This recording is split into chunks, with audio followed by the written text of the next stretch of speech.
Ang Pilipinas ngayon! Narito na ang pinakamainit na mga balita na nakalap sa bawat sulok ng bansa. Ihahatid sa bawat Pilipino saan man kayo sa mundo. Ang Pilipinas ngayon! Pakinggan ang bawat kaganapan sa bawat lalawigan. Ito ang Pilipinas ngayon!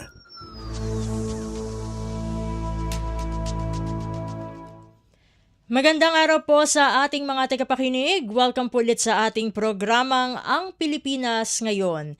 Ito pong muli ang inyong lingkod, Steph Vicente. Samahan niyo po ako sa kabuuan ng ating palatuntunan.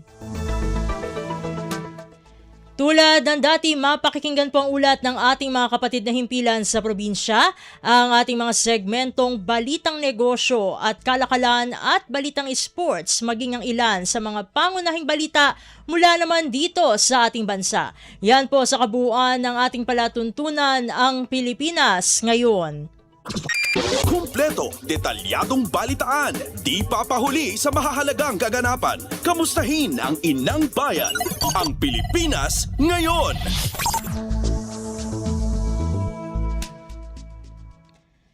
Sa puntong ito ay magkakaroon tayo ng ilang mga panayam sa edisyong ito ng Ang Pilipinas Ngayon dahil alam naman po natin na bukod sa balik eskwela ay nagkaroon ng ilang mga kaganapan na hindi inaasahan po sa araw na ito. Partikular po ang nangyaring lindol sa bandang Mindanao. At kaugnay po nito, no, sa gitna nga po ng banta ng tsunami kasunod ng malakas na lindol sa bahagi po ng Mindanao ay pinaigting po ng ating Philippine Coast Guard o PCG ang kanilang kahandaan at mga hakbang para sa kaligtasan ng mga komunidad, partikular po sa ating mga baybayin dyan. Kasabay nito, patuloy rin ang kanila pong pakipag-ugnayan sa iba't ibang ahensya at lokal na pamahalaan upang masiguro po ang maagap na pagtugon sa anumang sakuna.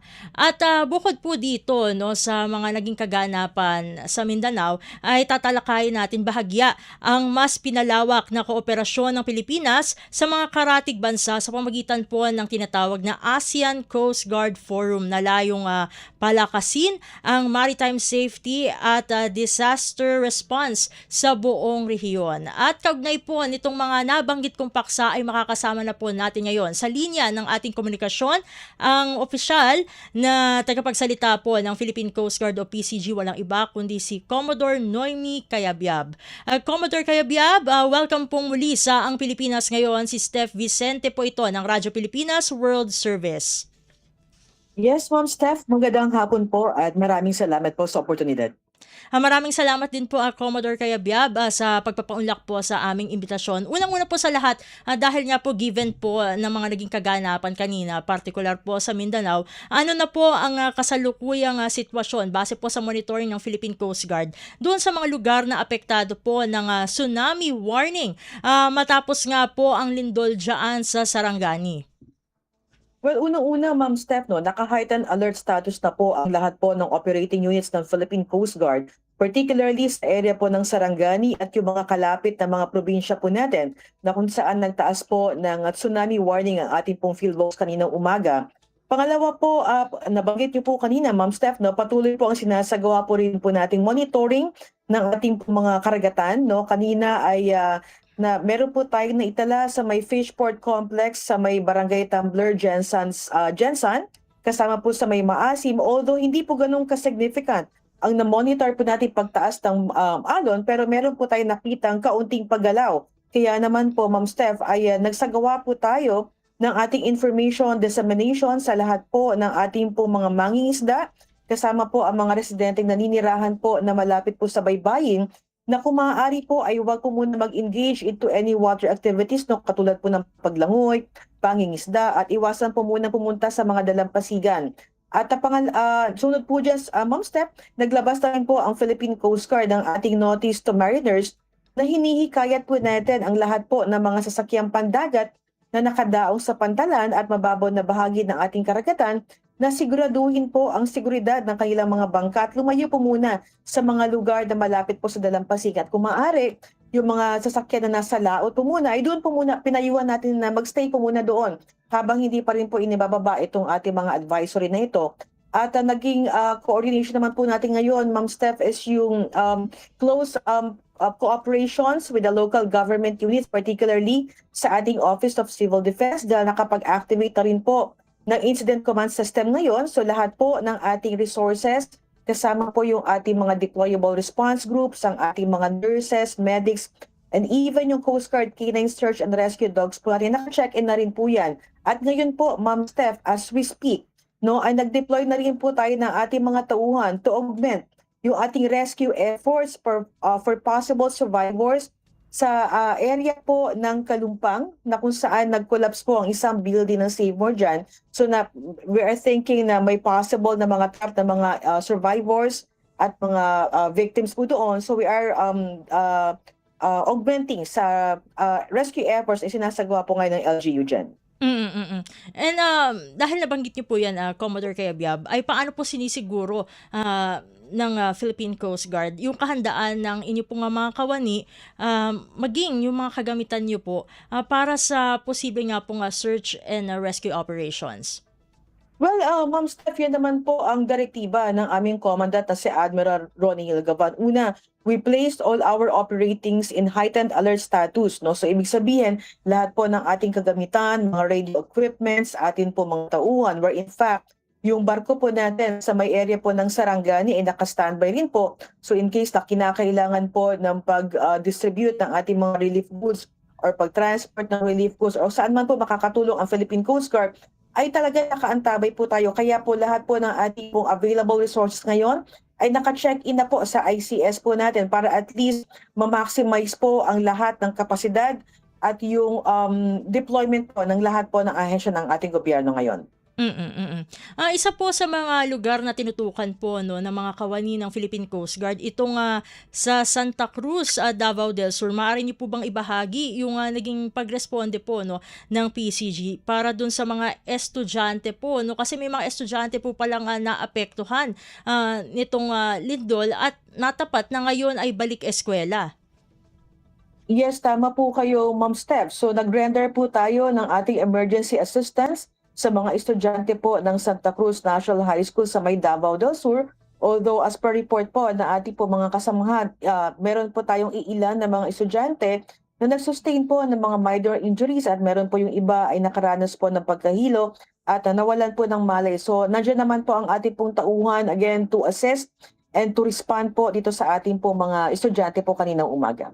Ang kanina nabanggit niyo po no yung pagsasagawa po ng information dissemination and also itong mga assistance na nababanggit po natin no sa discussion na ito. Bukod po dito, ano po yung mga matatawag po na initial na hakbang o tulong na ipinatupad po no ng PCG upang matiyak po ang kaligtasan, lalong-lalo na po siguro no hindi lamang sa mga coastal communities na ito kundi kahit mismo sa mainland.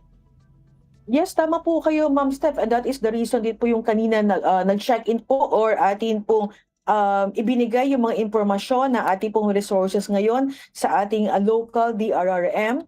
Again, kasama po yung ating Coast Guard Canine Search and Rescue Dogs po natin dyan. Andiyan rin po yung ating mga nurses and medical teams no to be deployed and to be augmented po sa mga kasalukuyang mga operations na sinasagawa na rin po natin ngayon.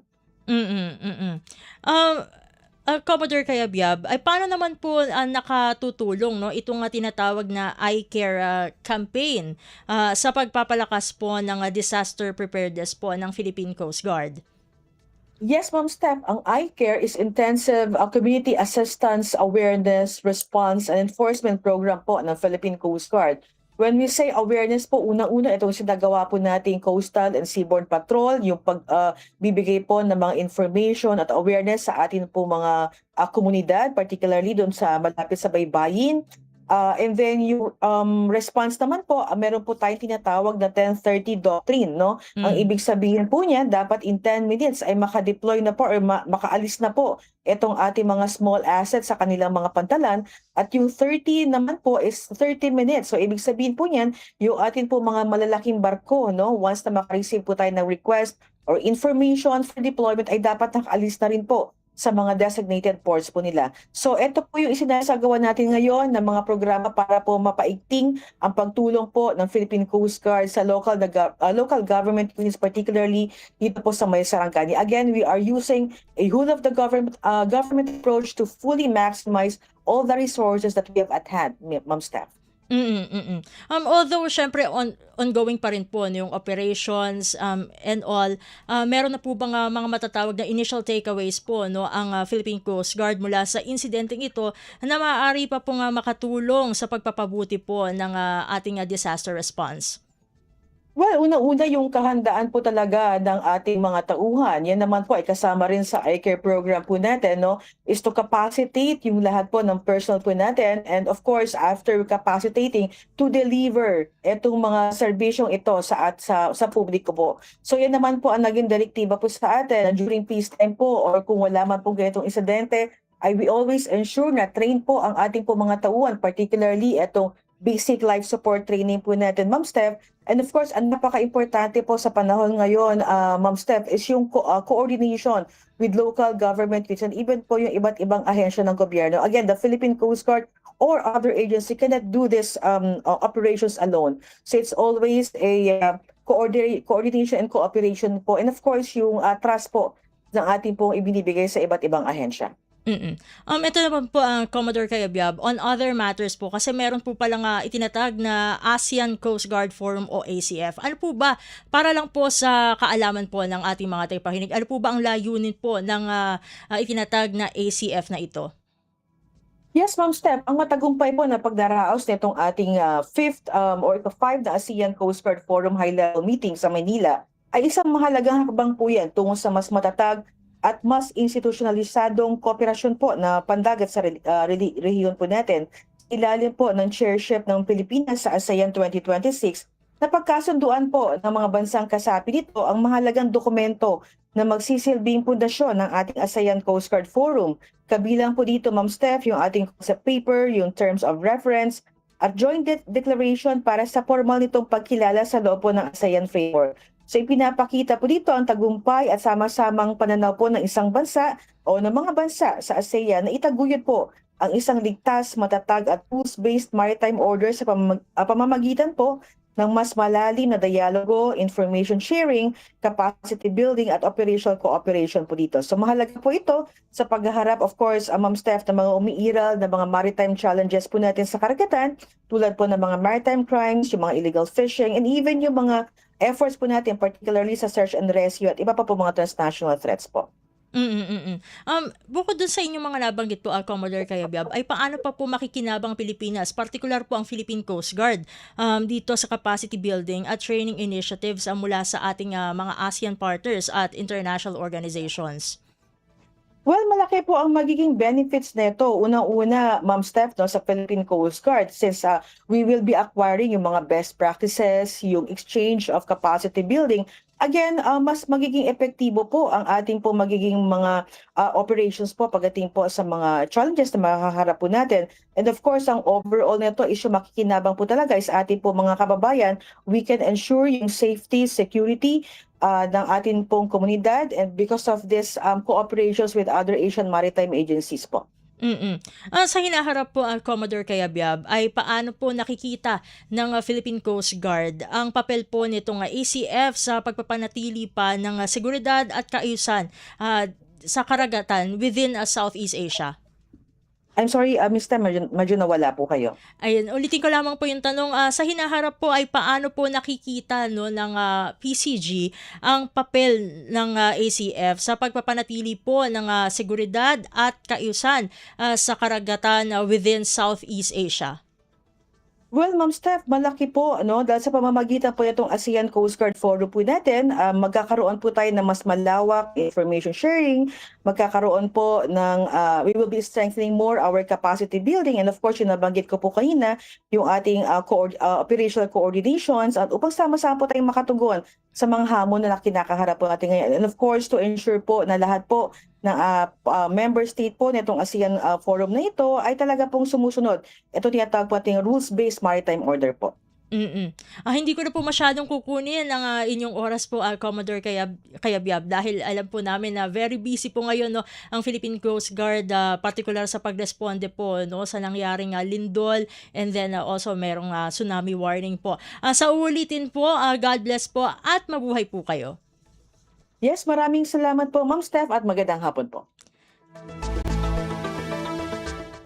At ating nakasama para sa ating unang panayam sa edisyon na ito ang opisyal na tagapagsalita po ng Philippine Coast Guard. Walang iba kundi si Commodore Noemi Cayabyab. Sa pagbabalik ng ang Pilipinas ngayon ay makakasama naman po natin ang ating Cybercrime Investigation and Coordinating Center o CICC patungkol pa rin sa paglaban against fake news, dahil alam naman natin na maraming issue pampolitika ang kumbaga masasabi natin na nag-emerge, no, sa panahong ito. Samantala, narito muna ang ilang paalala mula sa ating himpilan. Magandang araw, si Dingdong Dantes po ito. Basta sinabing Pilipinas, isa sa una nating naiisip ay ang magagandang beach sa ating bansa. Andyan ang Boracay, El Nido, Panglao, nako, nakakamiss tuloy ang dagat. Pero what if habang nasa dagat ka, biglang lumindol ng malakas na halos hindi ka na makatayo? Tapos, biglang umurong ang tubig ng dagat na para bang napakabilis na nag-low tide. Tapos maya-maya pa may narinig kang kakaibang tunog na para bang may papalapit na malaking alon sa'yo. Hep, alam ko nakakapanik. Pero lumikas ka na agad at tumakbo sa mataas na lugar o papalayo sa dagat. Dahil kapag naranasan mo ang mga senyales na ito, ibig sabihin, may paparating na tsunami sa lugar nyo. #panatag ang may alam. Maging panatag Pilipinas. This is a public service announcement. Discipline is the key. Umiwas sa aksidente sa daan. Ang pagmamaneho ay may kaakibat na responsibilidad. Hindi basta mapaandar lang ang sasakyan. Kilatisin ang sarili, ang kahandaan sa manibela. Siguruhing inyong konsentrasyon ay hindi magagambala. Importante rin na ating laging isipin, init ng ulo ay huwag pairalin. Bagkus, kaligtasan ng lahat ang siyang dapat unahin. Isang mahalagang paalala mula sa Presidential Broadcast Service at Radyo Pilipinas, Radyo Publiko 738. This is a public service announcement. Public service announcement. From PBS, Presidential Broadcast Service at Radyo Pilipinas, Radyo Publiko 738. Paliwanag mo sa tao na hindi totoo yan. Dahil ang totoo, yung totoo ang dapat ninyong malaman. Nagkalat sa internet ang fake news Ang o ginagawa mali ng at fake news, tinatapon niyo yung tao. what they are doing is creating panic. We say no. Yung pagkalat ng fake news. And some of it's dangerous. Sana iwasan po natin pag-spread ng fake news. At di magpapakalat ng disinformation at misinformation ang kasulukuyang administrasyon. Stop telling us fake news because you're wrong.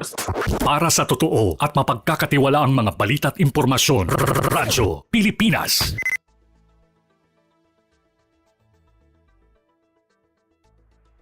Huy, nabiktima ka na ba ng fake news sa panahon ng digital media? Learn how to spot fake news. Check the source. Kung di legit, dapat magduda. Check the purpose. Informative or troll post at clickbait lang. Check the ownership. Mapagkakatiwalaan ba ang pinagkukuhanan nito? Check the time and date. Baka naman outdated na yung news na yan, ha? SPOT. Together, let's spot fake news. Tiyakin ang katotohanan, fake news ay labanan. A friendly message from PCO, DepEd, CHED, DSWD, DILG, PBS at Radyo Pilipinas. Stop and spot. Paano tayo makasisigurong legit ang impormasyong nababasa natin sa social media? Spot the source. Hindi porke nag-viral, totoo. Kaya laging i-fact check ang impormasyong nakuha at tukuyin kung credible ba ang sources ng mga ito. Spot the purpose. Hindi lahat ng nakapost ay may mabuting hangarin. Ang iba ay may intensyong makapanira lamang. Kung sa inyong palagay ay hindi nakatutulong para sa mas nakararami ang impormasyon, huwag na itong i-share para hindi na magdulot pa ng gulo o pagkalito. Spot the ownership.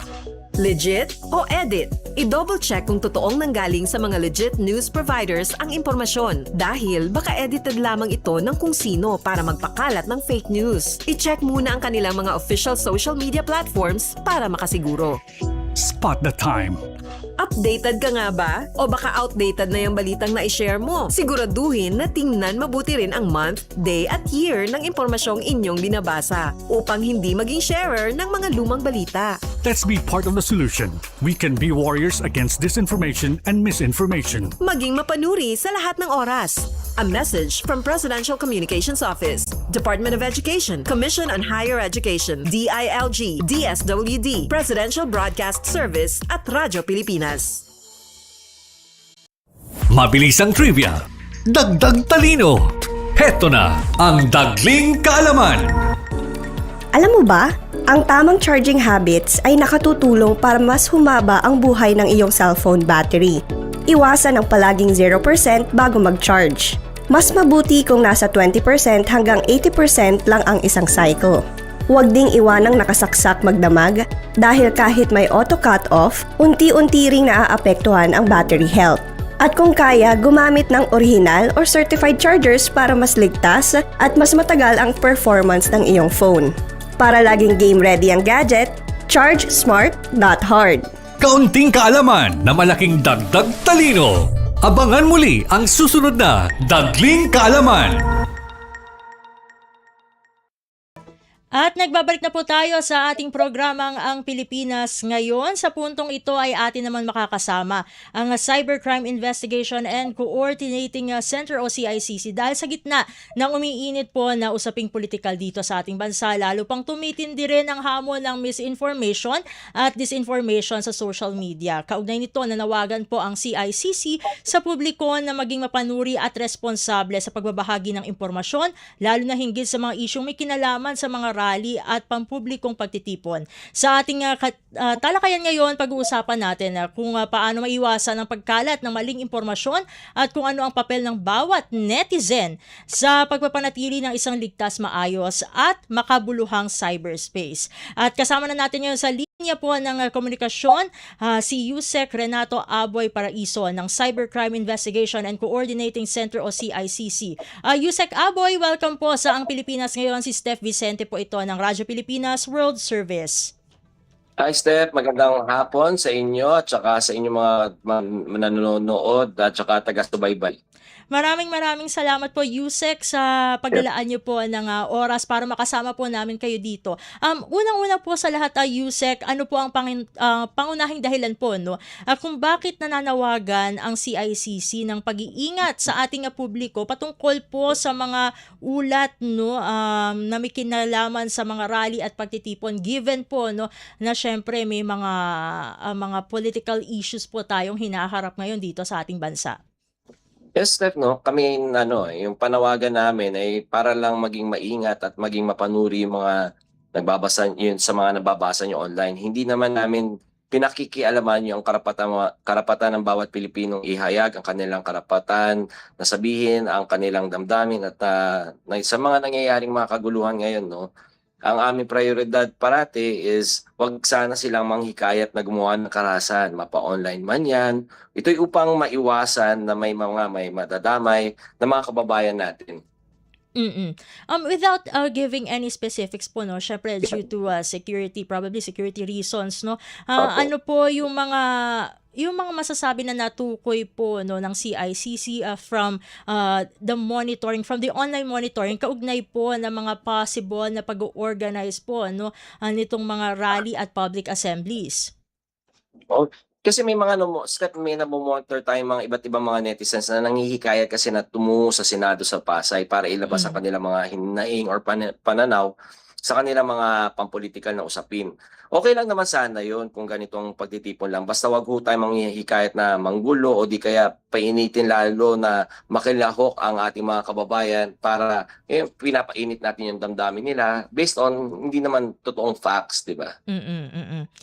Given all of these situation po na ito may mga nanghihikayat po online, kumbaga parang mga nagpo-provoke po, no, masabing nagpo-provoke ng karahasan amid this political tension sa ating bansa. Paano po sinisiguro ng CICC na hindi nagiging daan po, no, itong social media sa pagkalat po ng maling impormasyon sa kasalukuyang sitwasyong pangpolitikal? So we talk to the social media platforms din naman. So we have constant coordination and cooperation with them. Ang pakiusap natin sa kanila na i-monitor nila yung may mga magkukos ng offline violence, which is also a violation of their community standards. So pag halimbawa may nanghihikayat na magrevolusyon tayo, manggulo tayo, sumugod tayo sa Senado, hindi na nagfa-function, kailangan na natin yan. Yun yung mga pakiusap natin sa social media platforms na i-review nila, i-take down nila, and pending the takedown, halimbawa mahabang proseso yon, i-limit nila yung virality or parang short of hiding it, ang tinatawag natin doon yung demotion eh. Just for the information po, no, siguro itong may mga netizens ngayon, no, na nakikinig sa atin, o yung mga kumbaga mga bagong salta sa mundo ng social media, no. Just for reiteration lang po, no, and clarification, ano po ang pagkakaiba ng misinformation, disinformation at unverified content, no, na nakikita natin sa social media? So yung generally ang definition of misinformation is false information that is unintentionally nakukote natin or hindi natin alam na misinformation. And disinformation yun yung sadyang pinapakalat natin yung mga hindi totoong balita. So this is also what we call yung mga false information. No? So ito yung nakakabahala at ito yung iniiwasan natin na base sa mga false information, hinihikayat yung mga kababayan natin na either to form an opinion at ang mas malala is para magalit at saka magsiklab ng damdamin nila, pero hindi naman totoo yung information na pinapakalat.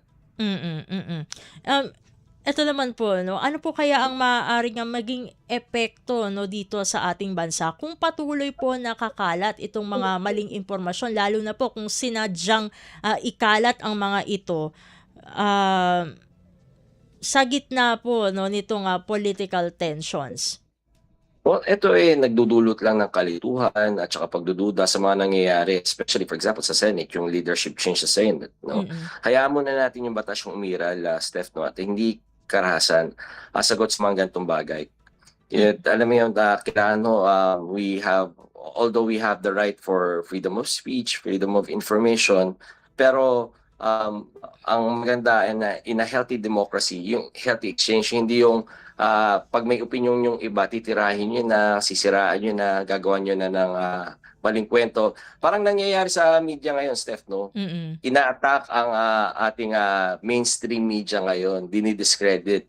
So, para palitawin na bayaran at saka palitawin na yung opinion ng mga ibang mga vloggers, ibang mga social media personalities, sila dapat ang pakinggan by discrediting yung mga traditional media natin. At given po na ito may mga pag-discredit na nga din po, no, sa mainstream media, yan, kumakalat na po yung fake news, paano po hinihikayat ng CICC itong mga kanetizen po natin, no, na maging responsable sa kanilang online behavior, syempre without compromising their freedom of expression? So madalas tayo nagpapalabas sa mga information drives natin, educational campaigns natin. Parati natin sinasabi na nakakalungkot man, pero sa panahon na to, zero trust policy ang hinihikayat ng CICC sa ating mga kababayan pagdating sa anything and everything online. Mapaskam man yan, yung may nag-aalok sa'yo, or and mas nakakalungkot yung mga information na nakakalat natin nakakalap natin doon sa mga social media platforms natin. Kasi doon na tayo nakadepende. And madalas yung mga feeds natin are influenced by algorithms. Alam na nila ng mga ibang mga PR groups paano i-manipulate yung mga algorithms na yan. So that's another point of discussion with the social media platforms then that I'm having. So ang parati natin sasabi sa mga kababayan natin, maging mapanuri, i-verify yung mga facts nila doon sa mga legitimate sources. Kaya nga, ina-advocate din namin na lahat ng mga legitimate media at saka yung mga legitimate personalities, kung talagang naniniwala kayo at you stand by your truths or your facts, huwag kayong magtago sa anonymous account. Ipa-verify niyo yung mga accounts na yan. So, yung mga kababayan natin, pag tiningnan kung saan nanggagaling sources nila, may ituturo sila na, nanggaling yan dito. Halimbawa, nanggaling yan kay Radyo Pilipinas, so mapagkakatiwalaan ko yan, gano'n. And just to follow up with that po, Yusek Aboy, ano po ang papel ng bawat Pilipino? I think this has to be reiterated and emphasized po, no? Ano po ang pwedeng maging papel po, no, ng bawat isa sa atin sa pagpapanatili ng isang ligtas at maayos po na cyberspace, no, sa gitna ng mga ganitong masasabi natin na mga tensions within the political system? Ano po yung pwede po natin pang gawin? So, kailangan maging responsable tayo. It all falls on accountability, no?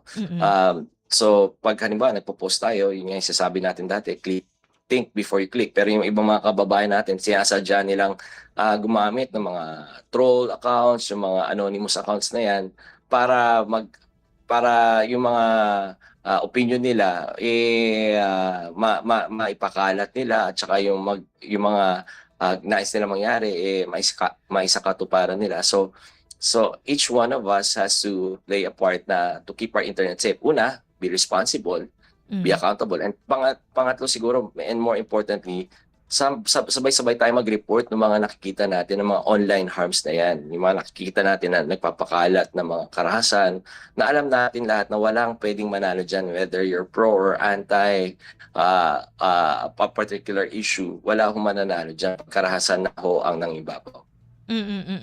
Ano naman po ang mensahe po ng CICC dito sa mga matatawag po natin na mga organizer, no, at kalahok na itong mga public gatherings na ito, na kumbaga ay maaari na makapag-udyok ng karahasan, although meron naman po iba na genuine naman po, no, yung kagustuhan nila na magtipon-tipon and to express their opinion on a particular issue.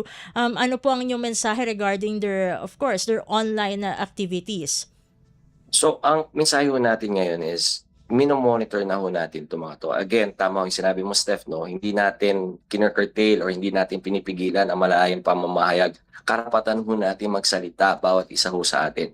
Pero kung kayo ay lumabag na sa batas, yan, yung mga inciting to sedition na yan, inciting to rebellion, online violence, hindi ho namin, at napatunayan natin na nilabag nyo ho yung batas, hindi namin ho hahayaan ito. Bagkus isasampahan natin kayo ng kaso. Napatunayan na natin yan. Meron tayo isang sinampahan ng kaso lately lang. And of course, bago ko po kayo pakawalan po, no, Yusek Aboy, sa inyo pong pananaw po, no, and I think it would be the general belief din po, no, within CICC, paano po nakatutulong ang digital responsibility sa pagkamit po ng kapayapaan, katatagan at pambansang pagkakaisa sa panahong ito? So sa tuwing maglalabas ho tayo ng ating pananaw sa politika, lalo na sa social media, respeto lang po. Respetuhin lang natin ang opinion ng bawat individual, huwag makipag-away dahil iba lang naman yung ibang mga pananaw. So it's valid and it's good for our healthy democracy. Huwag din tayo mag-uudyok ng karahasan online. Huwag kaagad magkiklik or mag-share ng mga information na hindi ho beripikado. Ganun lang kasimple yung ating panawagan sa ating mga kababayan. And with that po, maraming salamat po, Yusek, sa pagsama niyo po dito sa aming programang Ang Pilipinas Ngayon. Sa ulitin po, God bless po at mabuhay po kayo. Maraming salamat po. Good afternoon po. At ating nakasama para sa isang panayam, si Yusek Renato Aboy Paraiso ng Cybercrime Investigation and Coordinating Center o CICC, patungkol pa rin po, no, sa paglaban po natin against fake news amid the political tensions tulad na lamang po ng nangyayari sa Senado. Sa pagbabalik po ng Ang Pilipinas Ngayon para sa huli at ikatlo at huli po nating panayam sa araw na ito, syempre alam naman natin na balik eskwela na. So, ano ano kaya ang mga mental health struggles na kinakaharap ng mga estudyante ngayong unang araw ng pasukan? Yan ay aalamin natin sa pamagitan ng ating makakapanayam na psychologist sa pagbabalik po ng ating programa makalipas lamang po ang ilang mga paalala. Kapag lumindol lang malakas, normal lang bang matakot? Aba, oo naman. Pero ang mahalaga, alam mo ang gagawin. Tulad ng duck, cover, hold. Duck, umupo agad para maiwasang matumba dahil sa lindol. Cover, protektahan ang sarili sa mga pwedeng ma-fall sa iyo. Hold, huwag mo nang tatakbo palabas. Hintayin tumigil ang lindol at pakiramdaman ng paligid bago lumabas ng bahay o gusali. Lagi ang tandaan para mabawasan ang pangamba sa oras ng sakuna. Duck, cover, hold. Hashtag panatag ang may alam. Maging panatag Pilipinas. Mabilis ang trivia, dagdag talino. Heto na ang Dagling Kaalaman. Nasubukan niyo na bang gumamit ng QR codes? Ang QR codes o Quick Response Codes ay naimbento noong 1994 ni Masahiro Hara, isang engineer ng Japanese company na Denso Wave. Pangunahing layunin nito ang pag-label at i-track ang automotive parts. Sa pagnanais na maikalat at makatulong ito sa lipunan, isinulong ng Denso ang Advanced International Standardization at ginawang open source ang technology. At ngayon, ito ay ginagamit na sa lahat, mula sa mobile payments hanggang sa restaurants, event tickets at authentication system. Kaunting kaalaman na malaking dagdag talino. Abangan muli ang susunod na Dagling Kaalaman. Matagal nang mailap ang internet sa maraming lugar. May mga gurong handang magturo, mga batang puno ng pangarap. Ngunit kulang sa internet connection. Kaya sa utos ni Pangulong Ferdinand Marcos Jr., kumilos ang Department of Information and Communications Technology at ang Department of Education para magkaroon ng internet ang mga paaralan sa mga liblib na lugar. Noong nakaraang linggo, dinayo ng Pangulo ang Island School sa Binuangan Elementary School sa Ubando, Bulacan para tingnan ang estado ng koneksyon. Nakita ng Pangulo, maayos na ang internet. May laptop at tablets na ngayon na dati mahirap makarating sa mga isla at liblib na komunidad. Ang buong budget ng DepEd na napapakinabangan ho ng lahat ng stakeholders mula Batanes hanggang Tawi-Tawi. Maging mga paaralan sa Basilan, dinayo ng DICT at unti-unting nagka-internet ngayon. Kasama po namin si Secretary Henry po. Si Sec. Asa na si Emis mo yata nagkakabot eh. I'm Mr. President, Secretary. In Basilan, 189 schools na binigay sa aming assignment ni Seksani, 172 na yung nakakabit. Dahil ang internet sa mga paaralan ay hindi lang basta signal, isa itong tulay para mas mapalapit ang kaalaman sa bawat silid-aralan. At sa bawat paaralang nakokonekta, may mga batang mas nabibigyan ng pag-asa. Magkaroon lahat ng estudyante, magkaroon lahat ng guro ng kanilang kinakailangan na equipment at para maging mas maganda at mas maayos ang sistema natin sa pagtuturo. Sa buong bansa, tuloy-tuloy ang trabaho. Isa-isang inaayos sa mga bagay na magpapagaan sa buhay ng ating mga kababayan. Para ang edukasyon ay mas maging abot kamay ng bawat batang Pilipino, anumang isla o lalawigan sa bansa. Paano nga ba mag-register para magkaroon ng schedule sa Bagong Pilipinas Presidential Action Center? Narito ang mga dapat gawin. Gamit ang iyong mobile device, pumunta sa eGov.ph app. Pwede itong i-download mula sa Apple App Store o sa Google Play Store. Gumawa ng account. Ilagay ang email address, valid mobile number, pagkatapos ay makakatanggap ka ng one-time code sa iyong email. Gamitin ang code sa eGov app para sa verification ng iyong account at ng mga impormasyong ibinigay. Congratulations! Meron ka ng eGov.ph app account. Pwede mo na ma-access ang iba't ibang serbisyo ng gobyerno kabilang ang mga serbisyo sa Bagong Pilipinas Presidential Action Center.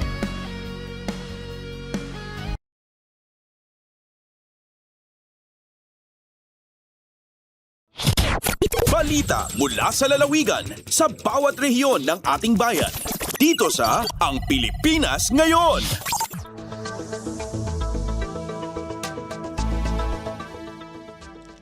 Nagbabalik na po ang ating programang Ang Pilipinas ngayon habang hinihintay natin ang ating susunod na makakapanayam sa araw na ito ay dadako muna tayo sa mga balita mula sa ating mga kapatid na himpilan sa probinsya. Dadakuin muna natin ang rehiyon ng Luzon. Digital Transformation Center binuksan ng Department of Information and Communications Technology o DICT Region 2 sa Tuguegarao City. Ang kabuang-ulat ihahatid sa atin ni April Racho mula sa Tuguegarao. Opisyal ngayong lukat ti Department of Information and Communications Technology wenno DICT Region 2 ti Digital Transformation Center ang masarakan iti Regional Government Center dito Tuguegarao City. Kagidanday ti selebrasyon ti ICT Month ita a Hunyo.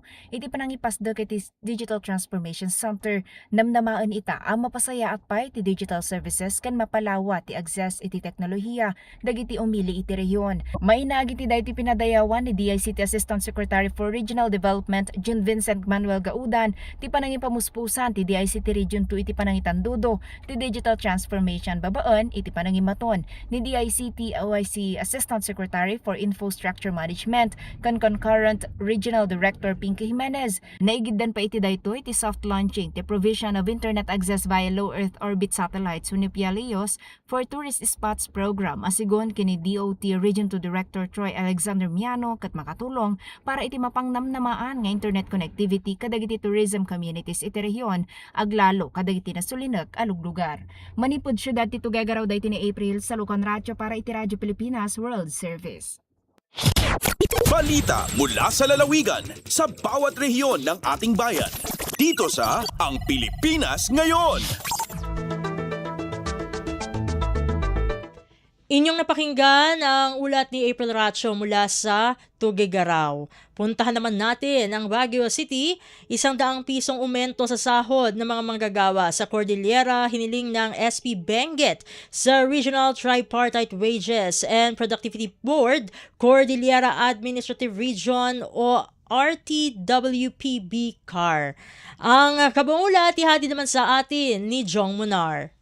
Kidkid dawan iti sanggo ng palalawigan iti Benguet iti sangagusot nga peso sa kanayunan na sweldo dagiti mga mangged iti Region Cordillera iti Regional Tripartite Wages and Productivity Board Cordillera. Sigun kini Board Member Tomas Wallace Jr. author iti singasing tinasong akid daw ket may basar iti Provincial Resolution Number SP 12-R-086 nga adda iti titulo a resolution urging the Regional Tripartite Wages and Productivity Board Cordillera to review and initiate wage determination proceedings in light of the ongoing energy crisis, rising fuel prices, and inflation in the province of Benguet and the Cordillera region. Inlawlawag na nga inaprobaran iti sanggo ng palalawigan iti Benguet iti resolusyon iti naangay 40th regular meeting ken may patulod langan da itoy iti RTWPB Cordillera para iti panakatingiting. Namnamaan nga aprobahan da itoy tinasang opisina gapo iting mato aminan nga gagatangen ken nadagsan iti nagbalin nga epekto iti nabasaran nga krisis gapo iti panagnato iti petrolyo. Inayon na nga impila na pa iti Provincial Resolution Number SP 12-R-085 nga dan titulo resolution requesting the Regional Tripartite Wages and Productivity Board Cordillera to consider the grant of immediate wage relief for workers in the region. Inlawlawag na adaytoy kadkid daw para iti RTWPB CAR mga konsidera iti daduma pay nga wagas no kasatno nga may kan iti relief wenno anyaman nga tulong dagiti mangmangged gapo iti agtultuloy nga epekto iti krisis. May palagip ati kadyan nga panagato iti sweldo dagiti mangmangged dito Cordillera ket 2025 wenno December 30, 2025 iti balor nga 505 pesos a daily wage. Manipod Radyo Pilipinas Baguio, Jong Munar ng ipadamag para ti Radyo Pilipinas World Service. Balita mula sa lalawigan sa bawat rehiyon ng ating bayan. Dito sa Ang Pilipinas Ngayon.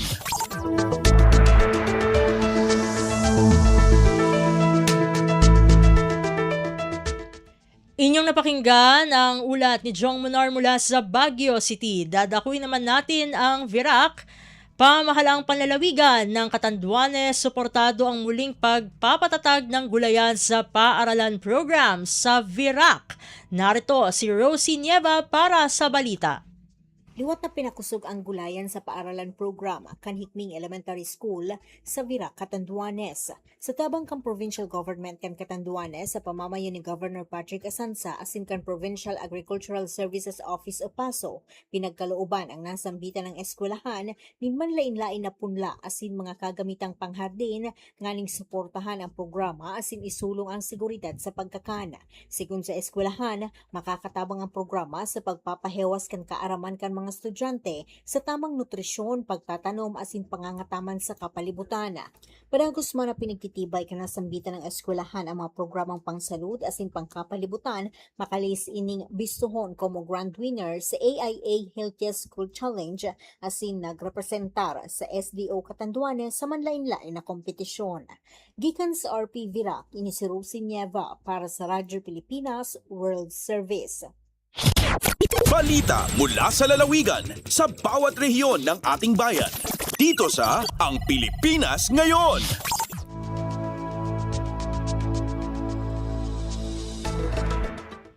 Inyo pong napakinggan ang ulat ni Rosie Nieva mula sa Virac. Dadako na tayo sa rehiyon ng Kabisayaan. Cebu City Traffic Management Unit nakatanggap ng bagong motorsiklo mula sa lokal na pamahalaan kasabay ng pagpapaigting ng police visibility at traffic management sa pagbubukas ng klase. Ang kabang ulat ihahatid naman sa atin ni Angeli Valiente mula sa Cebu. Sa pagsugod sa school year 2026-2027, usa sa mga direktiba ni Cebu City Mayor Nestor Archival o ang pagpaligon sa pagpatuman sa kahapsay ug kalinaw ingon man ang pagpahapsay sa dagan sa trapiko sa syudad, hilabi na ang mga duol sa tunghaan. Gani aron nga matabangan sab ang kapulisan sa dakbayan sa Sugbo, aron nga matabangan usab nila ang Cebu City Transportation Office sa pagmanage sa trapiko sa syudad. Gi-turn over sa Cebu City LGU ang upat ka mga bag-ong motorsiklo. Ang moong mga motorsiklo nakuha kini sa syudad pinaagi sa pakigtambayayong sa LGU ngadto na sa Police Advisory Group. Ang moong mga motorsiklo gilauman nga makatabang sa mobility, ingon man response capability sa CCPO Traffic Enforcement Unit lang sa mas paspas nga pagtubag sa mga emerhensiya, ingon man pagpalambo sa enforcement activities sa syudad. Gideploy dayon ang nahisgutang mga motorsiklo sa unang adlaw sa klase alang sa balik eskwela operations, alang sa police visibility ug pagsuporta sa paghatag og seguridad sa mga katawhan sa syudad sa Sugbo. Gikan sa RP Cebu, Angeli Valiente para sa Radyo Pilipinas World Service. Balita mula sa lalawigan sa bawat rehiyon ng ating bayan. Dito sa Ang Pilipinas Ngayon.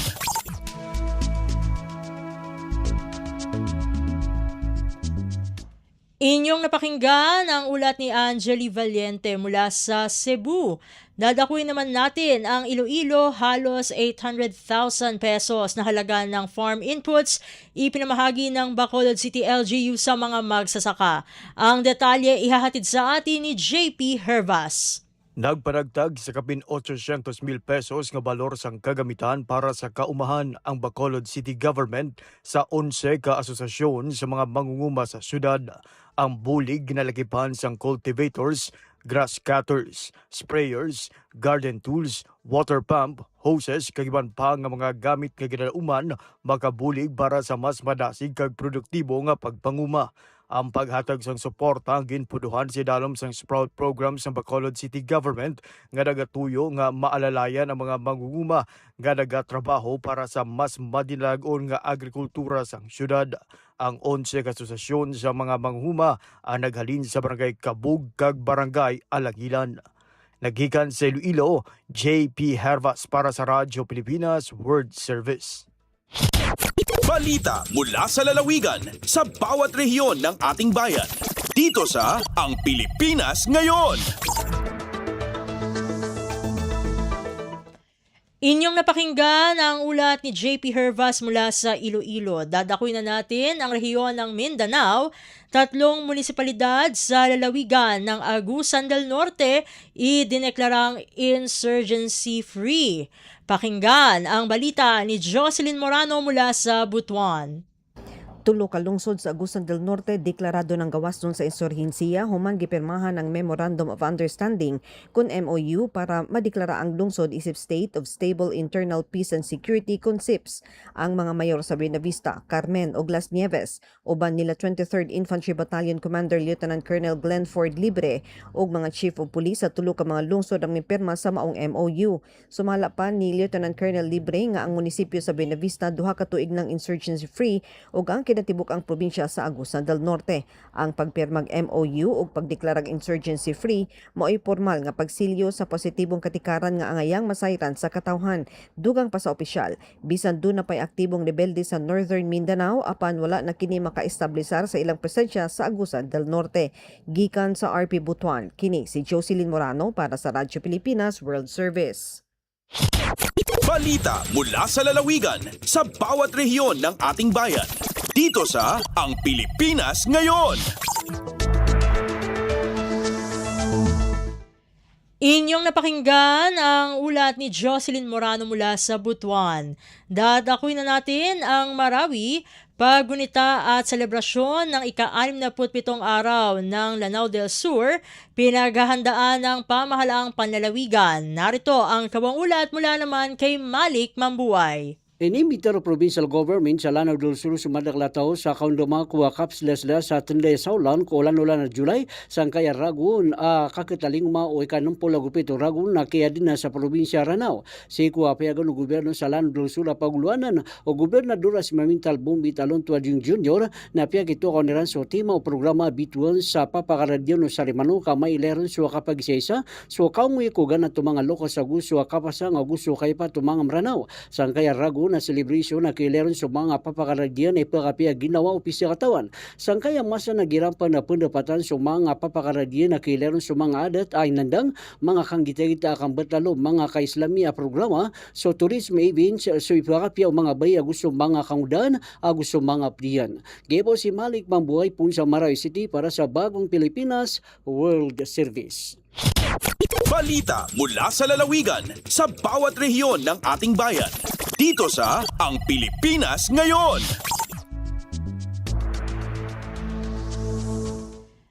At inyong napakinggan ang ulat ni Malik Mambuhay mula sa Marawi. Dito na nagtatapos ang bugso ng ating mga regional news habang patuloy nating sinusubukan na makakonekta sa ating ikatlong resource person sa edisyong ito ng Ang Pilipinas Ngayon ay tayo muna idadako sa ating segmentong Balitang Negosyo at Kalakalan na susundan ng segmentong Balitang Esports na ihahatid sa atin ng ating kasamang si Leo Magpayo.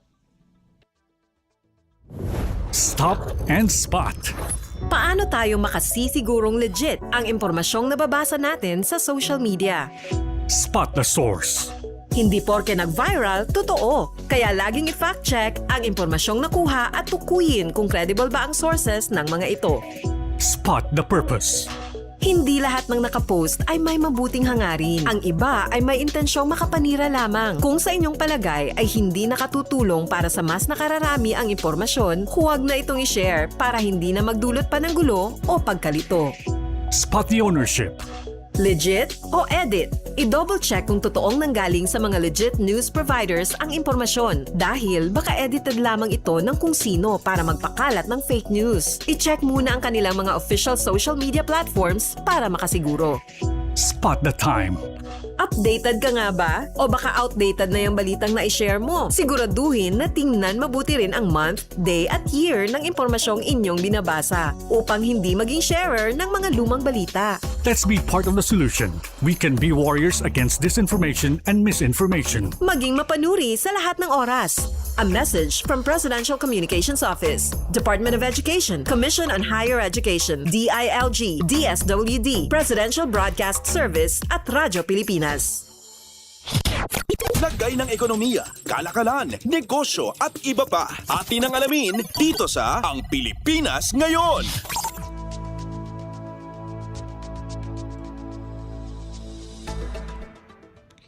At nagbabalik po ang ating programang Ang Pilipinas Ngayon. Narito naman po ang Balitang Negosyo at Kalakalan.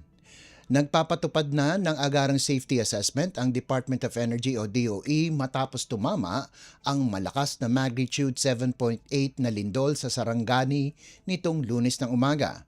Kasunod ng direktiba ni Pangulong Ferdinand R. Marcos Jr. na inspeksyonin ang mga kritikal na pasilidad, agad na inactivate ng DOE ang disaster response protocols upang matukoy ang lawak ng pinsala sa energy infrastructure. Ayon sa ahensya, ang Task Force on Energy Resiliency ay nakikipag-ugnayan na sa mga electric cooperative, distribution utility at mga kumpanya ng langis para suriin ang epekto ng lindol sa Sarangani at mga karatig lugar.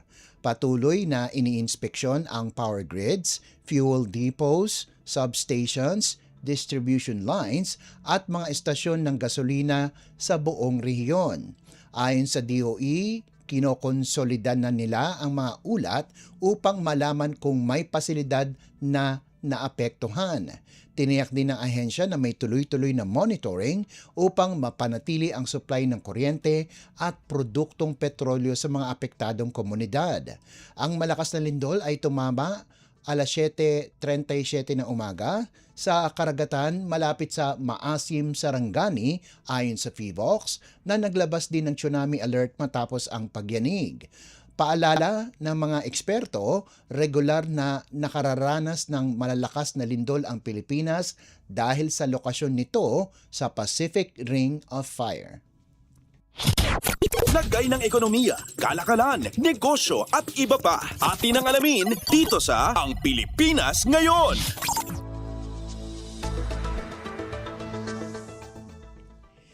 Ipinahayag ng Philippine Egg Board Association o PEBA na nakararanas ngayon ng bansa ng oversupply ng itlog. Sa isang panayam, kinumpirma ni PEBA Chairman Gregorio San Diego na sobra ang produksyon kumpara sa kasalukuyang demand. Ayon kay San Diego, nag-ugat ang oversupply sa mahina ang demand at sobra-sobrang produksyon matapos lumipat ang maraming nag-aalaga ng baboy at manok sa egg production dahil sa pagkalugi mula sa pagdagsa ng imported na karne. Lumala ang sitwasyon nang tumaas sa 803,000 heads ang bilang ng layer breeders noong nakarang taon mula sa ideal na 600,000 heads lamang. Umaasa naman ang mga egg producer na magtutulak pataas sa demand at presyo ng itlog ang pagbubukas ng klase ngayong linggo. Lagay ng ekonomiya, kalakalan, negosyo at iba pa. Atin ang alamin dito sa Ang Pilipinas Ngayon.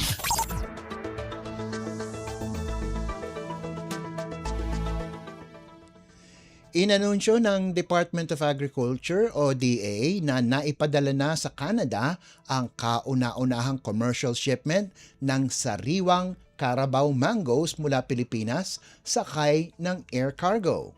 Ginawa ang pahayag matapos ang send-off ceremony sa Philippine Airlines Cargo Terminal sa Pasay City na nagdadagdag sa Canada bilang bagong merkado para sa Philippine mangoes kasunod ng pagbubukas ng Italian market noong nakarang taon. Ayon kay Agriculture Secretary Francisco Chu Laurel Jr., bahagi ito ng mas malawak na hakbang para palawakin ang export market ng bansa, hindi lang para sa mangga, kundi pati na rin sa saging at niyog. Sa hiwalay na briefing, sinabi naman ni DA spokesman at Assistant Secretary Arnel de Mesa na ang shipment ay nasa ilalim ng programang pinangungunahan ni Undersecretary-designate Philip Young para sa high-value export crops at agri-fishery export development.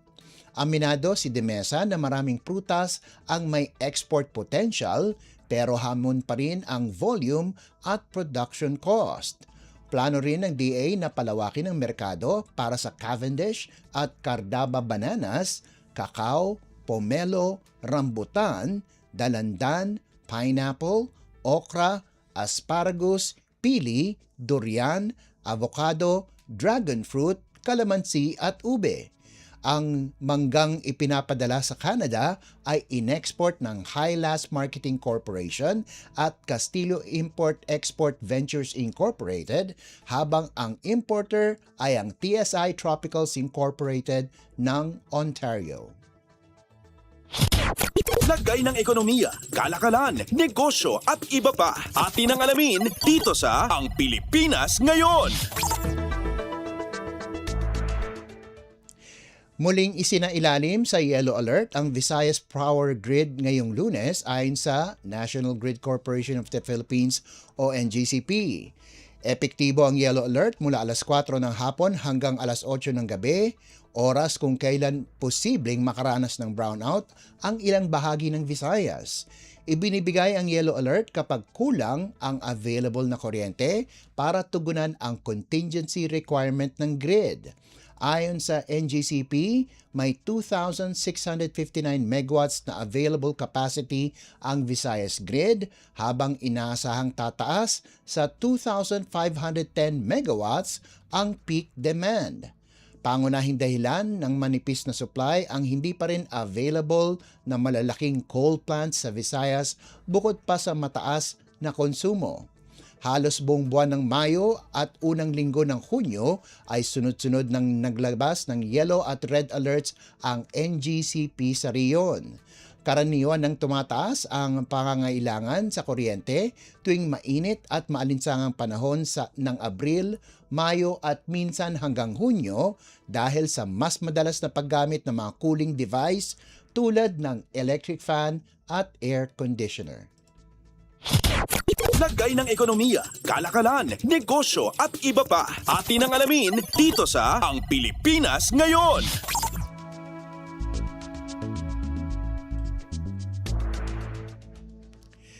At para naman sa halaga ng palitan, ayon sa Bangko Sentral ng Pilipinas ngayong Lunes, 8 ng Hunyo, ang halaga ng piso kontra sa dolyar ay nasa 61 piso at 51 sentimo. Ang Japanese yen naman po ay nagkakalaga ng 38 sentimo. Ang Singaporean dollar ay nasa 47 piso at 71 sentimo. 4 na sentimo naman ang won ng South Korea at nagkakahalaga ng 9 na piso at 6 na sentimo ang isang yuan ng China. Sa iba pang palitan, ang Hong Kong dollar ay nagkakahalaga ng 7 piso at 85 sentimo. Ang British pound naman ay katumbas ng 82 piso at 1 sentimo. Nasa 70 piso at 81 sentimo ang euro, 44 piso at 13 sentimo ang Canadian dollar, habang ang Saudi Arabian Riyal ay nagkakahalaga ng 16 na piso at 38 sentimo. Lagay ng ekonomiya, kalakalan, negosyo at iba pa. Atin ang alamin dito sa Ang Pilipinas Ngayon.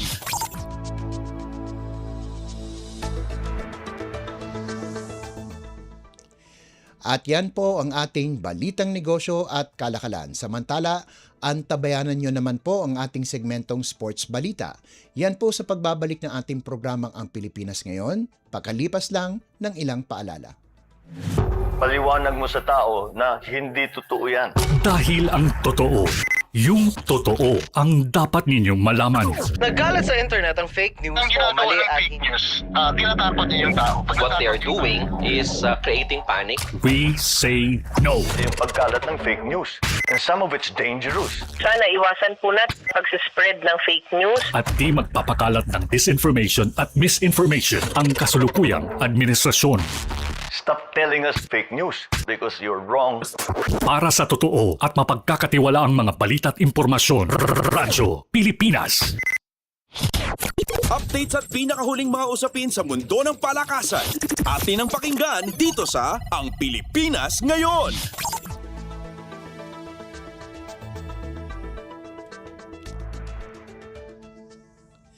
At nagbabalik po ang ating programang Ang Pilipinas Ngayon. Narito naman po ang Sports Balita. Panalo si Filipina tennis star Alex Ayala sa Birmingham Open matapos talunin ang Czech player na si Nikola Bartonkova sa isang matinding 3-set match 5-7, 6-3 at 7-5. Ito ang una niyang titulo ngayong taon at ikalawang Women's Tennis Association o WTA 125 crown sa kanyang career at unang beses niyang tinalo ang isang Czech opponent matapos ang 0-12 record. Nagkaroon ng drama sa huling set nang umabot sa 5-all pero bumawi si Ayala sa crucial 11th game at sinelyuhan ang panalo matapos ang halos 2 oras at 37 minuto ng laban. Nagpapasalamat si Ayala sa kanyang kalaban at sinabing inspirasyon sa kanya ang tropeo para lalo pang pagbutihin ang kanyang laro. Susunod na sasabak si Ayala sa Queen's Club Championships kung saan makaharap niya ang isang qualifier sa main draw. Updates at pinakahuling mga usapin sa mundo ng palakasan. Atin ang pakinggan dito sa Ang Pilipinas Ngayon.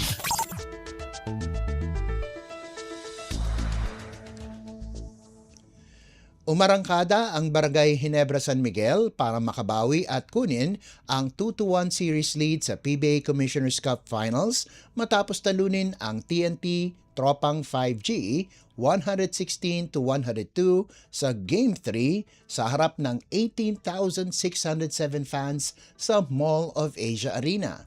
Bumida si Justin Brownlee na may 41 puntos habang sumabog si Stephen Holt para sa 23 puntos matapos ang malamig na unang 2 laro. Nag-ambag din sina RJ Aberientos ng 15 puntos at Scotty Thompson na nagtala ng triple-double.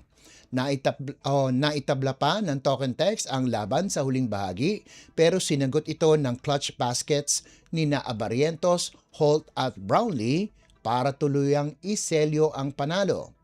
Sa TNT, nagpakawala ng 44 puntos si Chris McCullough, ang pinakamataas sa finals mula 2016 habang may 28 puntos si RR Pogoy. Nangunguna na ngayon ang Ginebra sa kanilang best of 7 series sa 2-1. Updates at pinakahuling mga usapin sa mundo ng palakasan. Atin ang pakinggan dito sa Ang Pilipinas Ngayon. Nabigo ang Alas Pilipinas Women na makuha ang back-to-back win matapos silang talunin ng Australia 22-25, 25-23, 25-18, 15-25 at 11-15 sa Day 2 ng AVC Women's Cup sa Candon City Arena. Ayon kay interim head coach Shaq De Los Santos, malaking aral ang laban at kailangan lang nilang mag-recover para sa susunod na laro. Nakuha pa ng Alas ang 2-1 set lead matapos ang matinding set 2 finish na pinangunahan ni Eliza Solomon, ngunit hindi nila naituloy ang momentum at naitulak ng Australia ang laban sa 5th set.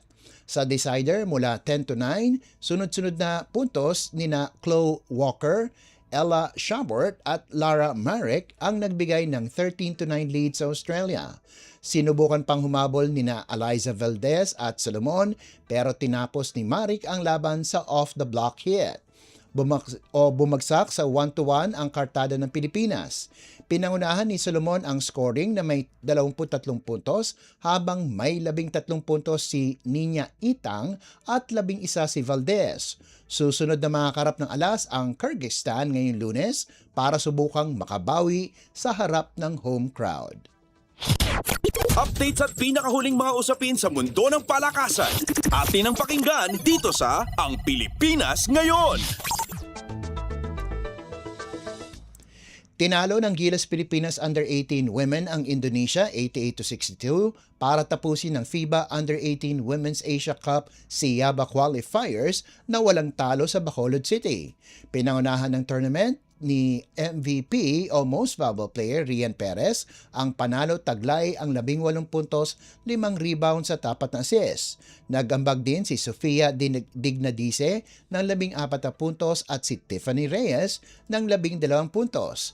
Kumpirmado na ang tiket ng Pilipinas sa FIBA Under-18 Women's Asia Cup sa Malaysia matapos ang kanilang promotion sa Division A noong 2024. Dinomina ng Gilas ang buong torneo, sinimulan sa 93-42 na panalo kontra Vietnam, sinundan ng 83-53 laban sa Singapore at 86-48 kontra Thailand bago tuluyang isweep ang 5 koponan. Tuloy ang preparasyon ng Nationals para sa mas mabigat na kompetisyon sa Asia Cup. Updates at pinakahuling mga usapin sa mundo ng palakasan. Atin ang pakinggan dito sa Ang Pilipinas Ngayon. At bilang pangwakas sa ating segmentong sports balita, nakakuha ng silver medal ang beach volleyball duo ng Alas Pilipinas na sina Cici Rondina at Bernadette Pons sa ABC Beach Tour Pingtung Open sa Chinese Taipei. Naitala ng C. Pons ang first runner-up finish matapos silang talunin ng Olympian na si Talikwa Clancy at rising star Steffi Fejes 19-21 at 12-21 sa championship match. Umusad sila sa finals matapos ang mahigpit na straight sets win kontra Thailand 21-17 at 26-24 sa semifinals. Bagamat hindi nakuha ang ginto, isa pa rin itong matibay na performance para kina Rondina at Pons kasunod ng kanilang historic Southeast Asian Games gold medal noong 2025. Updates at pinakahuling mga usapin sa mundo ng palakasan. Atin ang pakinggan dito sa Ang Pilipinas Ngayon. At yan ang pinakauling balita sa larangan ng palakasan. Ito po si Leo Magpayo. Samantala, nagbabalik na po si Steph Vicente. Updates at pinakahuling mga usapin sa mundo ng palakasan. Atin ang pakinggan dito sa Ang Pilipinas Ngayon.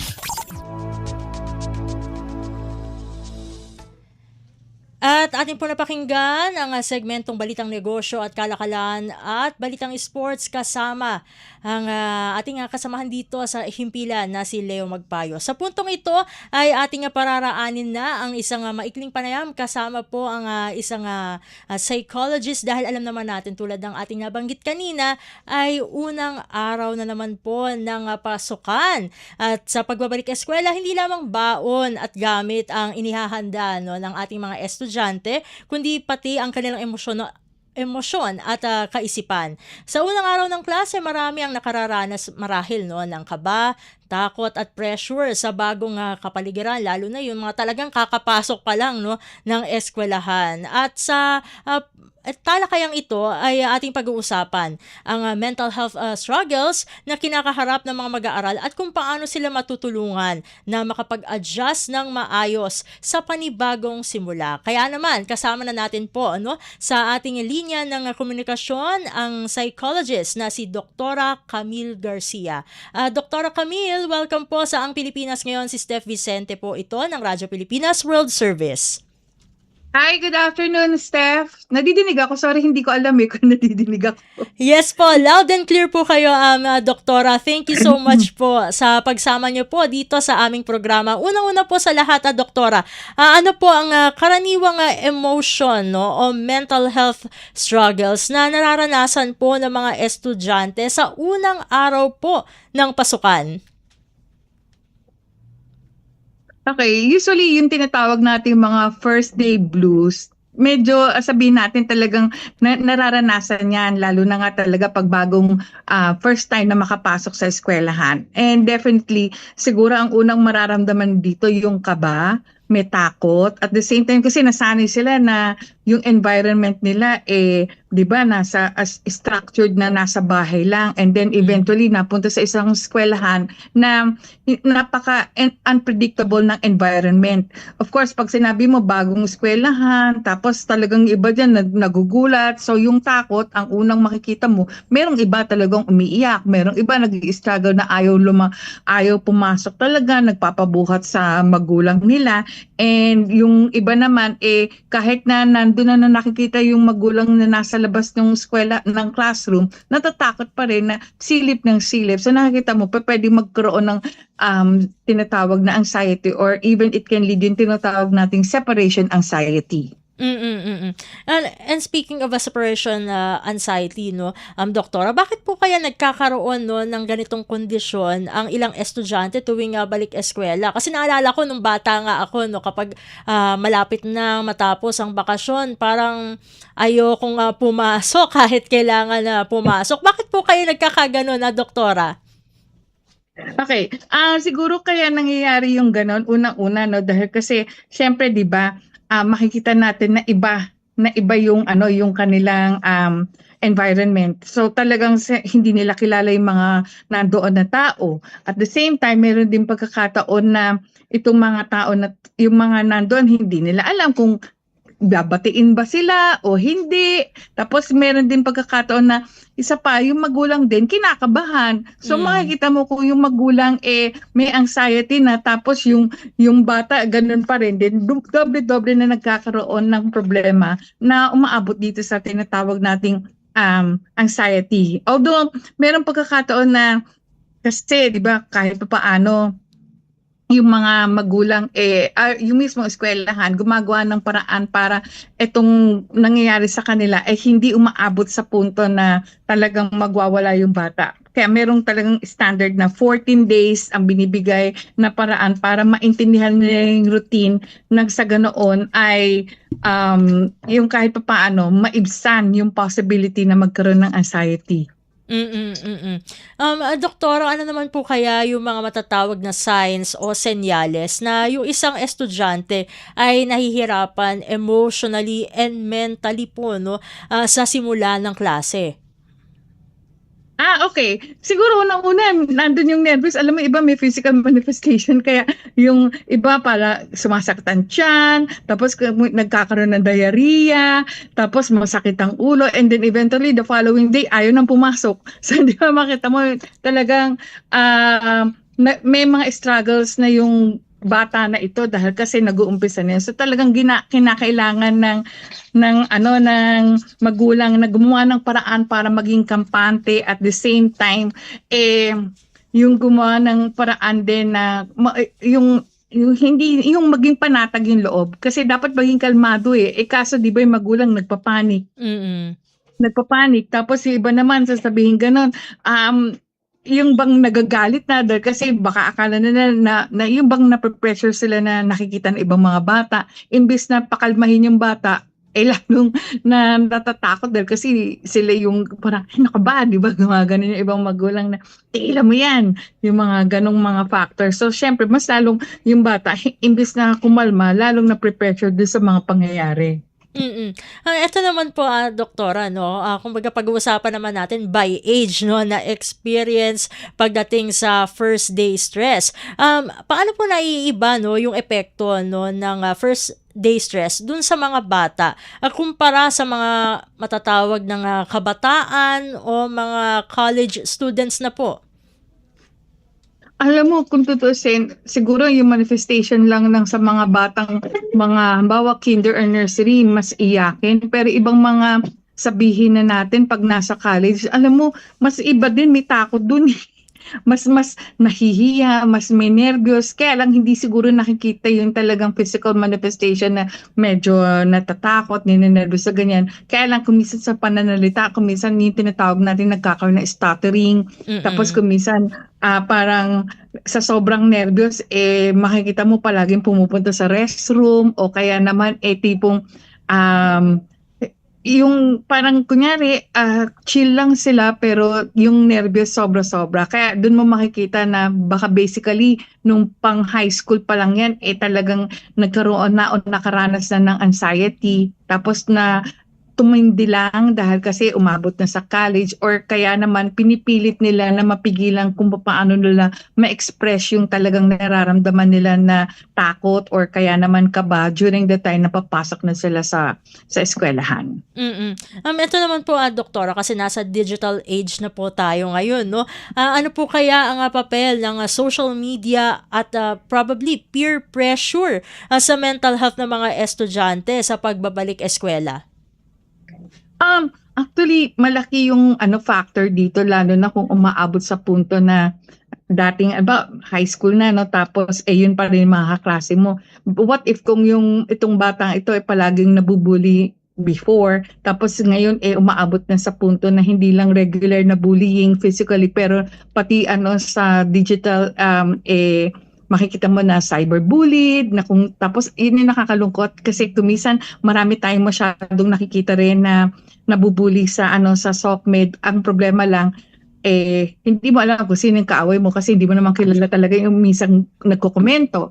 Tapos at the same time, meron din pagkakataon na yung ibang mga bata, dito nila na-express kung ano yung talagang nararamdaman nila, and then makikita mo, meron nagbabash, merong positive, merong negative. So talagang kinakailangan, ibayo pa rin pag-iingat, lalo sa mga mas bata na talagang hindi naiintindihan bakit nagiging ganun yung nangyayari, na imbis na nagsabi ka lang na nag-pass at mataas yung grades mo, pero yung iba kasi di ba sabihin na isang beses lang yan, tsamba lang yan, imbis na parang ma-appreciate yung nangyari na ganun, lalo siyang nababash. So sana pagdating sa ganyan, doble sigurong pag-iingat, at the same time ma-monitor ng mga magulang kung ano talaga yung mga nakikita din nila sa SOCMED. At the same time tinuturuan din sila kung ano ba ang dapat na gawin kung magkokomento.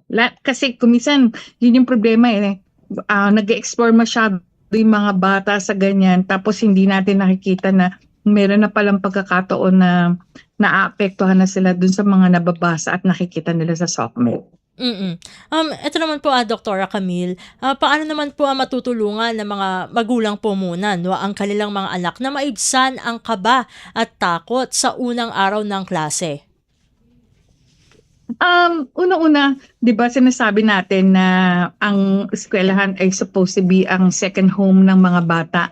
So dapat lang siguro ang mga school officials will also make it a point na ang eskwelahan will be a safe place. Kasi yun yung nagiging problema, kasi 'di ba umaabot tayo sa punto na ang tingin natin sa sitwasyon na to na parang, di ba, ang daming mga pangyayari last school year na mas nangyayaring yung hindi mga magaganda na-involve ang mga eskwelahan na environment. So siguro pagdating sa ganyan, kung merong mga parent orientation, kung merong mga awareness about bullying at kung ano-ano pang possibility na pwedeng mangyari sa isang estudyante, mag-attend sana rin yung mga magulang. Kailangan din kasi dito, hindi pwedeng yung mga teachers lang.